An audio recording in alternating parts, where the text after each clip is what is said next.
সাবেক প্রধানমন্ত্রী শেখ হাসিনার মুখ্য সচিব ও উপদেষ্টা কামাল আব্দুল নাসের চৌধুরী এবং সাবেক যুব ক্রীড়া সচিব মেজবাহ উদ্দিন আহমেদ সহ 4 জনকে গ্রেপ্তার করেছে পুলিশ।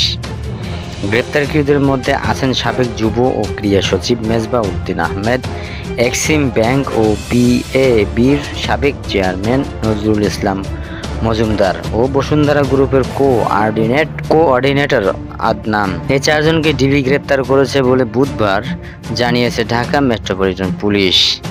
গ্রেপ্তারকৃতদের বিরুদ্ধে সুনির্দিষ্ট মামলা রয়েছে বলে জানায় ডিবি জানায়, গোপন সংবাদের ভিত্তিতে রাতে রাজধানীর কয়েকটি স্থানে অভিযান চালানো হয়।